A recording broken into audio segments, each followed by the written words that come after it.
A very good morning to all of you. स्वागत है आप सभी लोगों का आज की क्लास में। ए वेरी गुड मॉर्निंग। मैं राजकुमार सिंह आप सभी लोगों का आज की क्लास में स्वागत करता हूं। दोस्तों, अगर आप जेईई एग्ज़ाम की तैयारी करना चाहते हो, चाहे एसएससी जेई हो, चाहे यूपीपीसीएल हो, चाहे आरआरबी जेई हो, डीएमआरसी जेई हो, तो आपको करना क्या है, अनअकैडमी ऐप डाउनलोड करके आपको एसएससी कैटेगरी में जाके वहाँ पे सब्सक्रिप्शन लेना है। और जब आप सब्सक्रिप्शन लोगे तो एसएससी में जितने भी एजुकेटर पढ़ाते हैं, चाहे वो टेक्निकल के हो या नॉन टेक्निकल के, हर एजुकेटर की वीडियो को आप देख सकते हो। यानी aptitude, reasoning, GS, GK, English, ये सारे सब्जेक्ट भी आपको दिखेंगे। और साथ ही साथ इलेक्ट्रिकल के जो 9, 10, 11 सब्जेक्ट आते हैं अलग अलग जेईई एग्जाम में, उन सब्जेक्ट की वीडियो भी आप देख सकते हो। और जब आप एडमिशन लोगे तो आपको करना क्या है, आपको एडमिशन लेने के दौरान RK11 कोड का यूज करना है। इस कोड का यूज करने से एक तो आपको डिस्काउंट मिलेगा आपकी फीस में 10% का, और दूसरा आप मेरे मेंटरशिप में अपनी तैयारी को आगे बढ़ाओगे। मैं आपको रिकमेंड करूंगा कि आप सब्सक्रिप्शन 1 ईयर या 2 ईयर का लीजिए, क्योंकि उसकी कॉस्ट पर डे की मिनिमम है, एक तरीके से 15 रुपए पर डे पड़ती है 1 ईयर सब्सक्रिप्शन की फीस, और ये कॉस्ट बहुत ज़्यादा नहीं है। तो आप 1 ईयर या 2 ईयर का सब्सक्रिप्शन लीजिए and that will be best for you. और मैं बता दूं कि फीस थोड़ा सा बढ़ने वाली है एसएससी कैटेगरी की, तो आप सब्सक्रिप्शन अगर पहले ले लेंगे जल्दी से जल्दी तो थोड़ा सा आपका कुछ पैसा बच सकता है, अदरवाइज बाद में फीस बढ़ जाएगी तो हो सकता है आपके ऊपर थोड़ा सा बर्डन और ज़्यादा आ जाए। उसके अलावा अगर हम प्लस सब्सक्रिप्शन के फ़ायदे की बात करें कि क्या क्या एडवांटेज है प्लस सब्सक्रिप्शन का, तो आप देख सकते हो कि आपको हर 3 दिन के बाद डाउट क्लास मिलती है, क्विज मिलता है, मॉक टेस्ट होता है, लाइव टेस्ट लेता है टीचर, और उस लाइव टेस्ट में आपकी लीडर बोर्ड में रैंकिंग बनती है, जिस रैंकिंग में आप देख सकते हो कि आप कितना टाइम ले रहे हो क्वेश्चन को सॉल्व करने में, या फिर आपकी रैंकिंग कितनी है as compare to other students, और जिससे आप थोड़ा सा और मोटिवेट होते हो बेहतर परफॉर्म करने के लिए। तो ये सब एडवांटेज हैं। उसके अलावा आप यहाँ देख सकते हो 1 ईयर की जो फीस है वो है 5400 आफ्टर द डिस्काउंट। वैसे 1 ईयर की फीस है 6000, but after using code RK11 fees आपकी 5400 रुपये होती है, 10% घट जाती है। 2 ईयर की मैं बात करूं तो 2 साल की फीस 7200 है, but after using code RK11 fees आपकी घट के 6480 हो जाती है। यानी 1 साल और 2 साल की फीस में बहुत ज़्यादा अंतर नहीं है। तो आप यहाँ से समझ सकते हो कि आपके लिए 2 साल का सब्सक्रिप्शन जो होगा सबसे सस्ता होगा। तो you can take 2 year subscription, क्योंकि कई बार लंबा टाइम लग जाता है, सब्सक्रिप्शन रहेगा तो कभी कोई सब्जेक्ट देखने का मन किया, कोई प्रैक्टिस बैच आया, कुछ भी ऐसा आया तो उसकी वीडियो आप देख सकते हो। ठीक है। उसके अलावा आप देख सकते हो कि ये मेरी प्रोफाइल का लिंक है, यहाँ आप जा करके मेरी प्रोफाइल पे मुझे फॉलो कर सकते हैं, मुझे मैसेज कर सकते हैं। आप इस प्रोफाइल का लिंक जो है वीडियो के नीचे डिस्क्रिप्शन में आपको मिल जाएगा, वहाँ पे आप जाके क्लिक करोगे तो मेरी प्रोफाइल खुल के आएगी। अगर आपके फ़ोन में अनअकैडमी का ऐप है तो आप यहाँ पे जा करके अगर सब्सक्रिप्शन से रिलेटेड कोई इशू है तो आप मुझे मैसेज कर सकते हैं, बैच से, फीस से रिलेटेड कोई इशू है, यहाँ पे जाके आप मेरी स्पेशल क्लासेज को भी देख सकते हैं, एग्जिस्टिंग स्पेशल क्लासेज जो हैं, और फ्यूचर में जो स्पेशल क्लासेज होंगी उसका भी लिंक आपको यहाँ पे मिल जाएगा। तो आप मेरी प्रोफाइल पे जाके मुझे फॉलो कर सकते हैं, डेडिकेशन दे सकते हैं, और अगर कुछ पूछना है सब्सक्रिप्शन वगैरह से रिलेटेड तो भी पूछ सकते हैं। अनअकैडमी के कई सारे टेलीग्राम ग्रुप हैं जिसका लिंक नीचे दिया हुआ है, अनअकैडमी एसएससी जेई का, उसको आप ज्वाइन कर सकते हो। गेट स्टूडेंट का ग्रुप है, और अनअकैडमी के कई सारे चैनल हैं जिस पे अलग अलग क्लासेस चलती हैं, तो उन सब का लिंक नीचे दिया हुआ है। तो तसल्ली से उस लिंक को आप देखोगे तो वहाँ पर आपको लिंक मिलेगा। राइट। तो चलिए आज की कहानी को स्टार्ट करते हैं। Let's start. A very good morning again, a very good morning to all of you. स्वागत है आप सभी लोगों का आज की क्लास में। मैं राजकुमार सिंह आप सभी लोगों का आज की क्लास में स्वागत करता हूं। सुस्वागतम।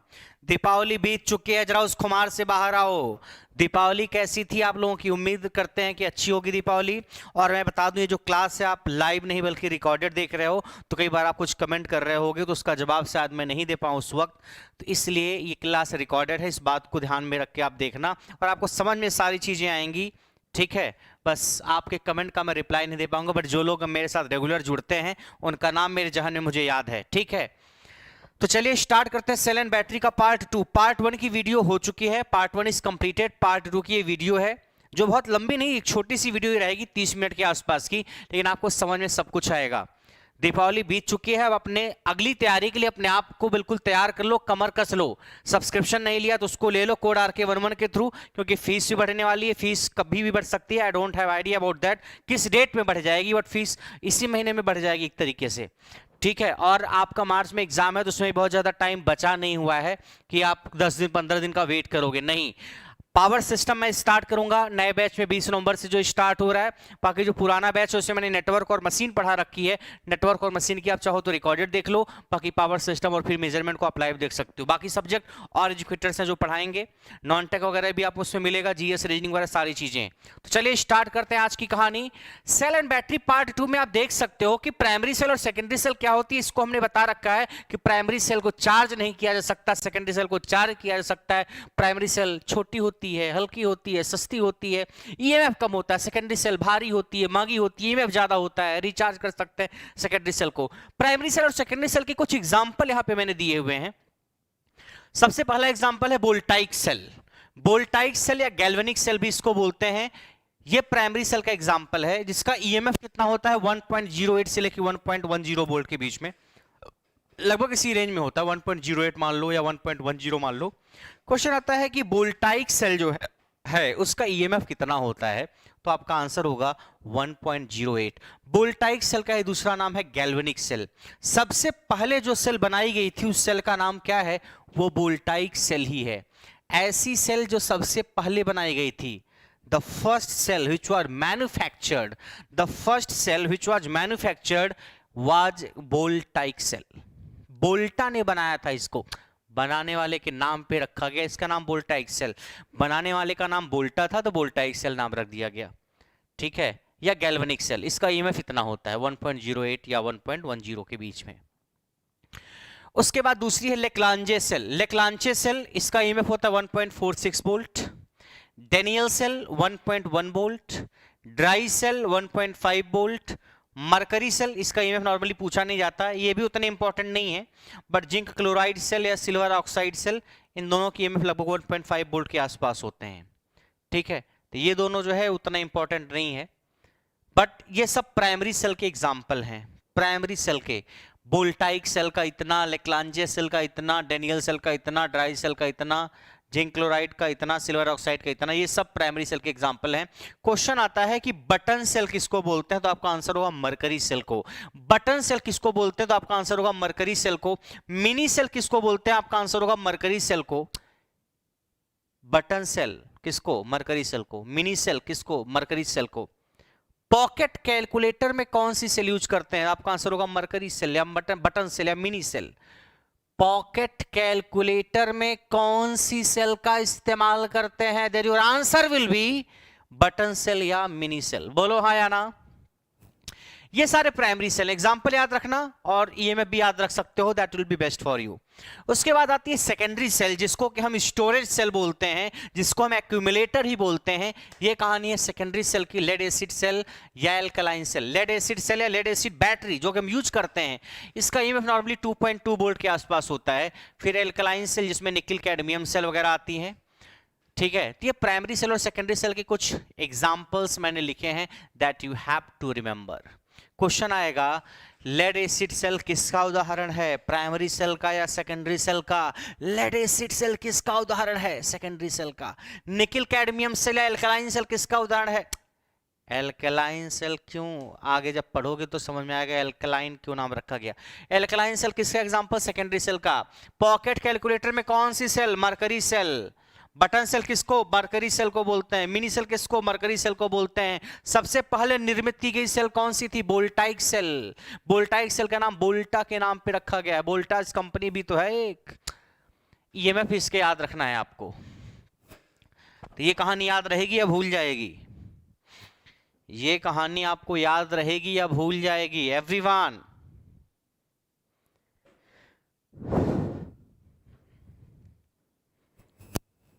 चिंटू कह रहे सर याद नहीं रहेगी, भूल जाएगी। याद तो रखना पड़ेगा, नहीं याद रहे तो भी याद रखना पड़ेगा, बिना याद किए मुश्किल होगा। अरे देखो सेकेंडरी सेल में ये दो है, बाकी सब प्राइमरी है। Lead acid cell, alkaline cell या निकल कैडमियम सेल सेकेंडरी, बाकी सब प्राइमरी, काम खत्म। पॉकेट कैलकुलेटर में मरकरी सेल। बटन सेल किसको बोलते हैं, मरकरी सेल को। मिनी सेल, मरकरी सेल को। पहली सेल वोल्टाइक सेल।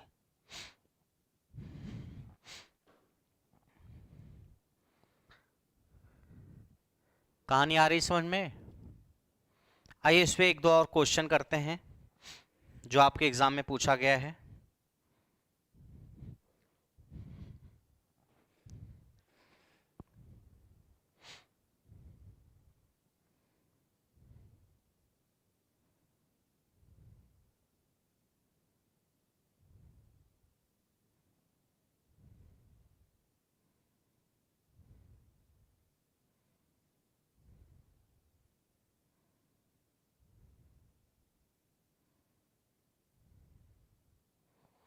क्वेश्चन आया पॉकेट कैलकुलेटर में किस सेल की जरूरत पड़ती है?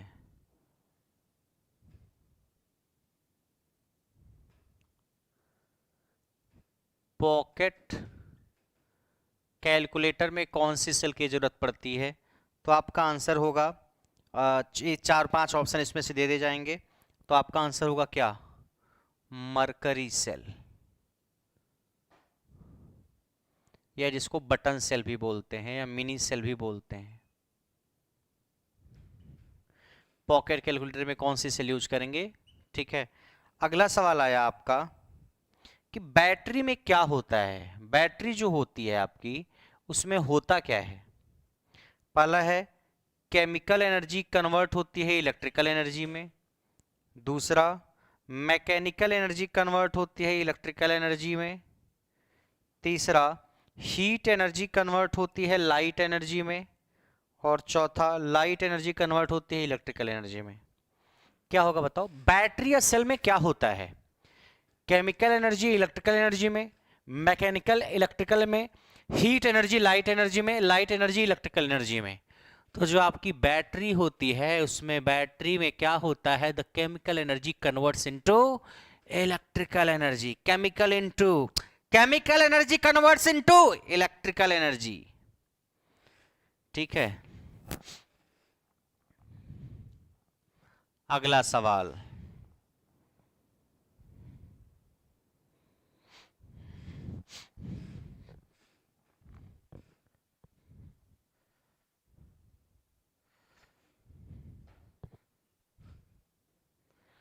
अगला क्वेश्चन है,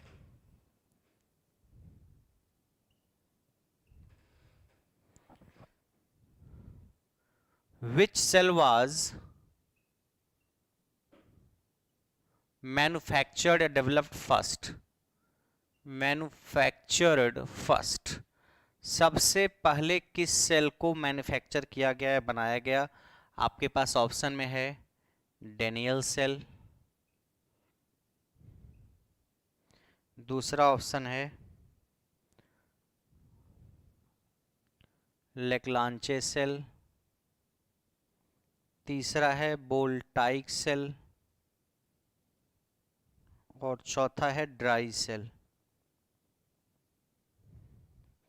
सबसे पहले बनाई गई सेल कौन सी है? आपको बताया थोड़ी देर पहले, बोल्टाइक सेल है, ये सबसे पहले बनाई गई सेल थी।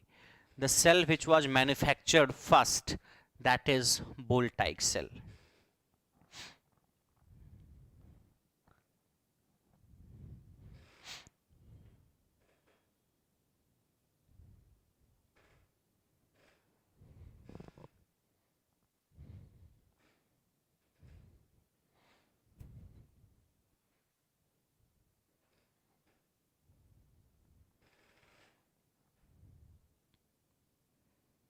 अगला है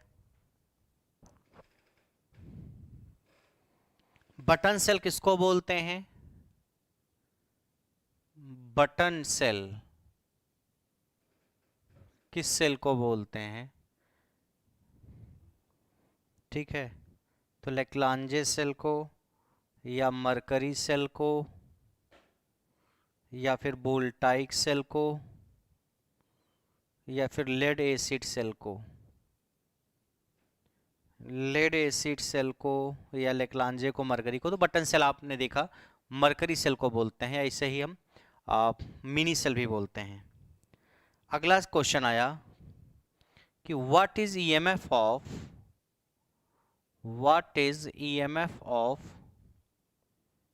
बोल्टाइक सेल?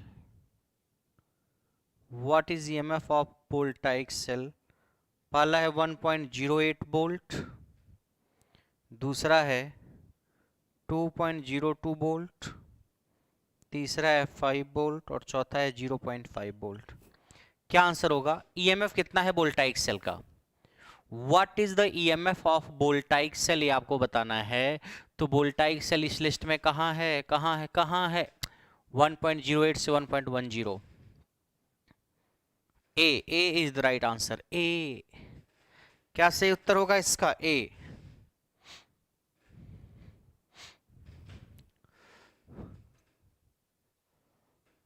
चलिए अगला सवाल।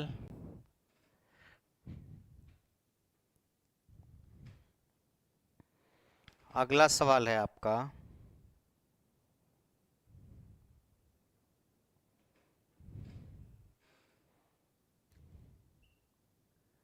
as compared to primary cell,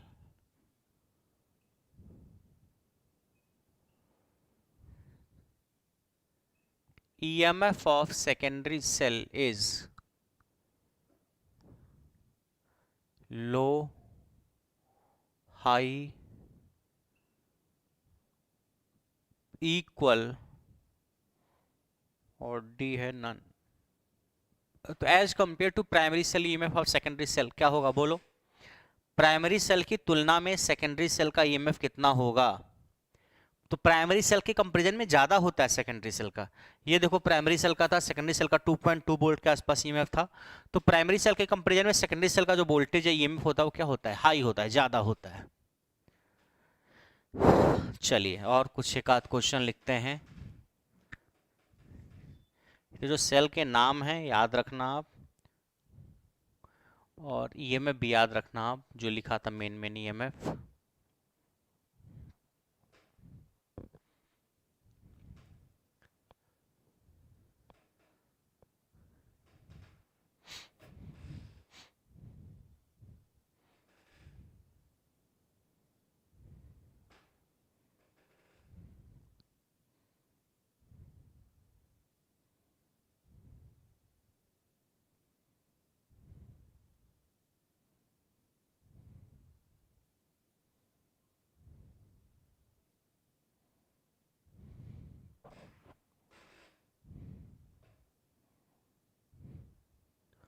अगला क्वेश्चन आया, which of the following is example of, which of the following is secondary cell, which of the following is example of secondary cell.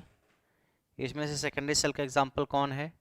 Leclanche cell, dry cell, lead acid cell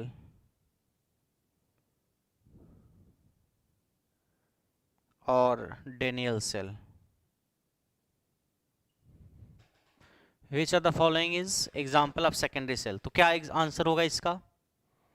लेक्लांजे, dry, lead acid और Daniell. The right answer is lead acid cell is the example of secondary cell. बोलो होगा या नहीं?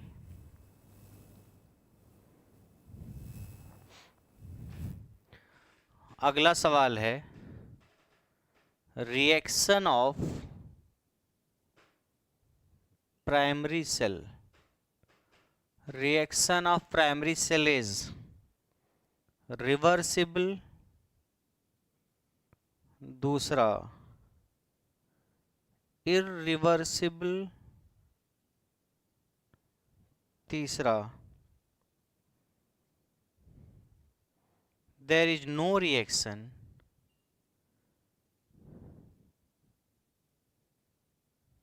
in primary cell, there is no reaction in primary cell, चौथा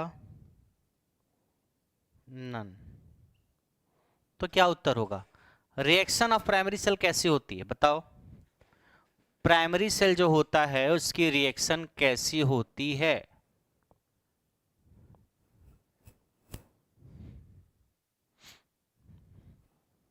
बोलो।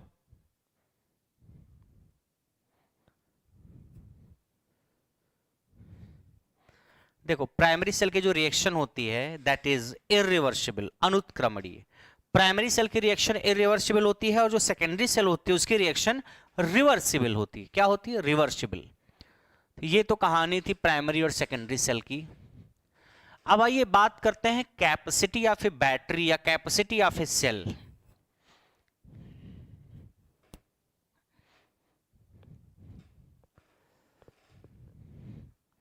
What is capacity of a battery? देखो capacity of a battery, capacity क्या होती है? देखो कैपेसिटी ऑफ ए बैटरी होती है current in ampere into time, time किसमें, इन आवर, यानी करंट और टाइम को मल्टीप्लाई कर दीजिए, करंट और टाइम को मल्टीप्लाई कर दीजिए, विल गेट कैपेसिटी। करंट को एम्पियर मिलेंगे, टाइम को आवर मिलेंगे, करंट को एम्पियर में, टाइम को आवर में, तो हमें क्या मिल जाएगी, capacity.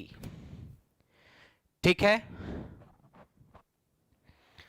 Current into time that is capacity. अब अगर यहां से यूनिट देखोगे, what is the unit of capacity, capacity की जो यूनिट होती है वो क्या होगी, एम्पियर इंटू आवर। ठीक है, ampere into our.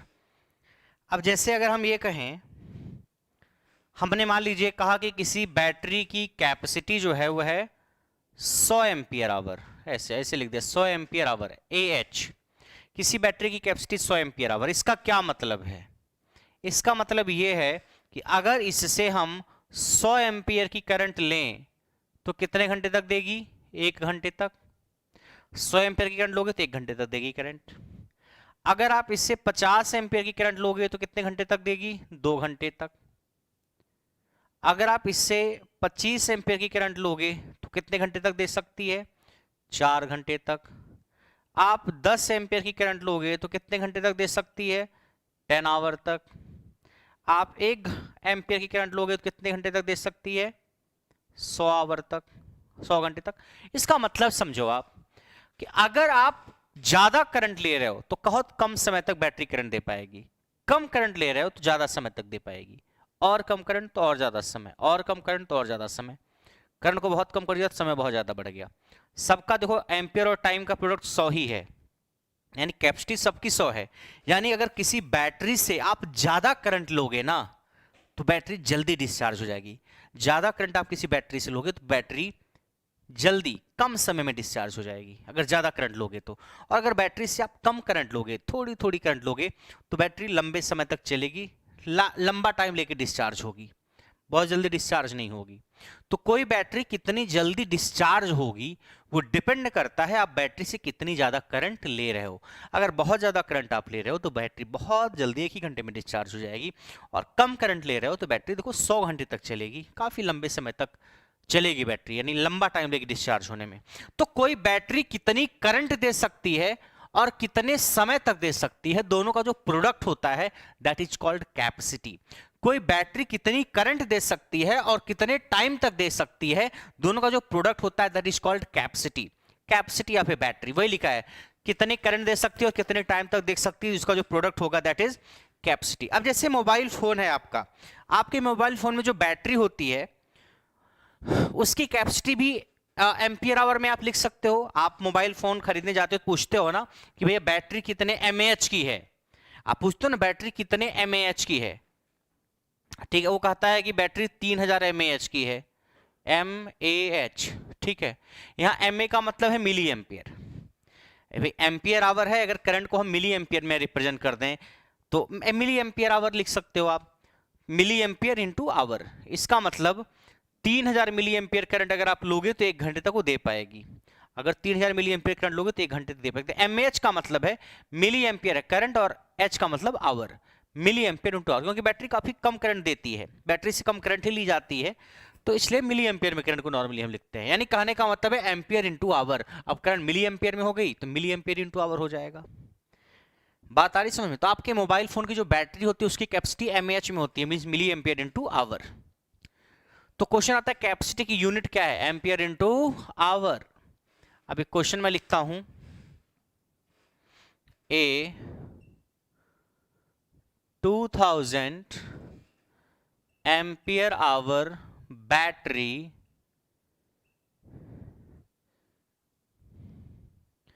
Can supply 40 ampere current for how much time, for how much time। Question ये है कि हमारे पास 2000 एम्पियर आवर की कोई बैटरी है, अगर हम उससे 40 एम्पियर करंट लें तो कितने समय तक वो बैटरी 40 एम्पियर की करंट दे पाएगी। अगर हमारे पास 2000 एम्पियर आवर कैपेसिटी की कोई बैटरी है, उससे मैं 40 एम्पियर की करंट लेता हूं तो कितने टाइम तक वो बैटरी 40 एम्पियर की करंट दे पाएगी। देखो कैपेसिटी क्या होती है, कैपेसिटी होती है current in ampere, time in hour, ampere hour. Capacity दे रखी है कितनी, 2000 एम्पियर आवर, करंट 40 एम्पियर दे रखी है, टाइम आवर में निकालना है एच, तो एच क्या हो जाएगा 2000 बटे 40, 40 कटे 4 25 20, 50 आवर। 50 घंटे तक दे सकते हो आप 40 एम्पियर करंट इस बैटरी से। कहानी आ रही है समझ में? तो ये बैटरी के कैपेसिटी की कहानी, ऐसा क्वेश्चन आ जाता है कि एक बैटरी है उसकी कैपेसिटी इतनी है, अगर हम उससे इतने एम्पियर करंट लें तो बताओ कितने टाइम तक या कितने सेकंड तक वो बैटरी करंट दे पाएगी। तो आप ऐसे सॉल्व कर सकते हो, ठीक है।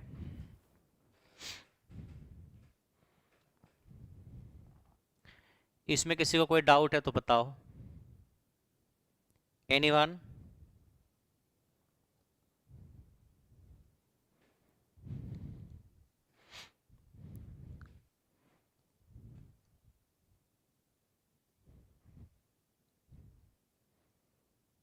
देख लो इसको आराम से देखो और बताओ। चिंटू का सर आप लाइव तो हो नहीं, कैसे डाउट बताओगे?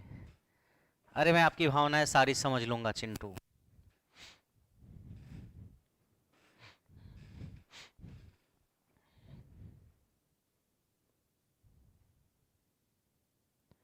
ये कहानी आपको कैपेसिटी की समझ में आ गई। बाकी जो अगला पार्ट होगा सेल एंड बैटरी का, उसमें हम सीरीज कनेक्शन वगैरह की चर्चा करेंगे कि दो सेल को हम सीरीज में क्यों जोड़ते हैं या दो सेल को हम पैरेलल में क्यों जोड़ते हैं। तो आप पढ़ोगे कि सीरीज में जब हम जोड़ते हैं तो उससे क्या होता है, सीरीज में जब हम जोड़ते हैं तो उससे वोल्टेज की कैपेसिटी बढ़ती है। Why we connect to battery या to cell in the series, the purpose of series connection is to increase the voltage capacity. और पैरेलल में क्यों जोड़ते हैं, पैरेलल में जोड़ते हैं to increase the current capacity. तो किसी सेल की अगर वोल्टेज की कैपेसिटी बढ़ानी है, वोल्टेज की क्षमता बढ़ानी है तो उसको हम सीरीज में जोड़ते हैं, करंट कैपेसिटी बढ़ानी है तो पैरेलल में जोड़ते हैं। इतना ही नहीं, उस पर और भी कुछ चीजें होंगी जो हम डिस्कस करेंगे कि सीरीज में कैसे कितनी सेल को जोड़ते हैं तो क्या क्या फार्मूला या न्यूमेरिकल बनता है, that we will discuss in the next part. But main चीज यही है कि सीरीज में दो सेल को जोड़ते हैं वोल्टेज कैपेसिटी बढ़ाने के लिए, पैरेलल में हम जोड़ते हैं करंट कैपेसिटी बढ़ाने के लिए दो सेल को। बाकी आज हमने जो चर्चा की वो प्राइमरी सेल और सेकेंडरी सेल के एग्जांपल की और कुछ क्वेश्चन उस पे किए। बाकी कैपेसिटी ऑफ द सेल का क्या मतलब होता है ये भी बताया कि एक बैटरी है वो कुछ करंट सप्लाई करेगी और कुछ टाइम तक सप्लाई करेगी, तो कितनी करंट और कितने टाइम तक दे सकती, दोनों का प्रोडक्ट कर दो, मल्टीप्लाई कर दो, you will get the capacity of a battery. उसी की चर्चा हमने की। यहां से आपने देखा कि किसी बैटरी से अगर बहुत ज्यादा करंट आप लोगे तो battery will discharge very fast, और अगर बहुत थोड़ी सी करंट लोगे तो बैटरी लंबे समय तक चलेगी, जल्दी डिस्चार्ज नहीं होगी। तो कैपेसिटी का मतलब होता है क्षमता।